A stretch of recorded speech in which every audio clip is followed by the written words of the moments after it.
بسم اللہ الرحمن الرحیم۔ السلام علیکم۔ حصہ نظم کے لیکچر نمبر 3 کے ساتھ حاضر ہیں۔ آج کا عنوان ہے نظم کی مختلف اصناف۔ آج کے لیکچر میں ہم دیکھیں گے کہ نظم کی کون کون سی قسمیں ہیں۔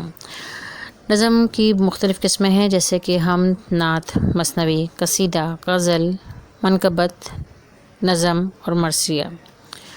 اب ہم دیکھتے ہیں کہ ان کی تعریف کیا کیا ہے۔ حمد وہ نظم ہے جس میں اللہ تعالیٰ کی تعریف اور توصیف بیان کی جاتی ہے۔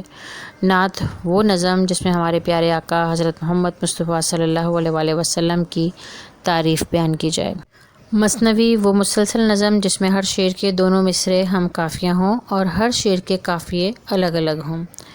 غزل عربی زبان کا لفظ ہے جس کے لغوی معنی ہے حسن اور عشق کی باتیں کرنا اور عورتوں سے گفتگو کرنا۔ یہ ایک ایسی صنف ہے جو مختلف عناصر ترکیبی پر مشتمل ہوتی ہے جس میں قافیہ، ردیف، مطلع، مقطع اور تخلص شامل ہوتے ہیں، جس کی وضاحت ہم انشاءاللہ اگلے لیکچر میں کریں گے۔ اس کے بعد آ جاتا ہے منقبت۔ منقبت وہ نظم ہوتی ہے جس میں صحابہ کرام اور اولیاء کرام کی تعریف بیان کی جاتی ہے، منقبت کہلاتی ہے۔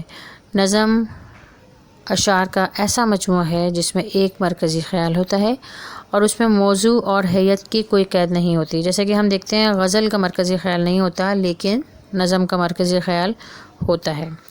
مرثیہ جو ہے وہ کسی بھی مرنے والے کی یاد یا کسی افسوسناک واقعے کی یاد میں کہی جانے والی نظم کو مرثیہ کہتے ہیں۔ لیکن قصیدہ اس کے برعکس کسی زندہ شخص کی تعریف میں کہی جانے والی نظم کو کہتے ہیں۔ یہ زیادہ تر بادشاہوں کے زمانے میں قصیدہ گوئی کا رواج تھا اور اس ٹائم یہ قصیدے وغیرہ پڑھے جاتے تھے۔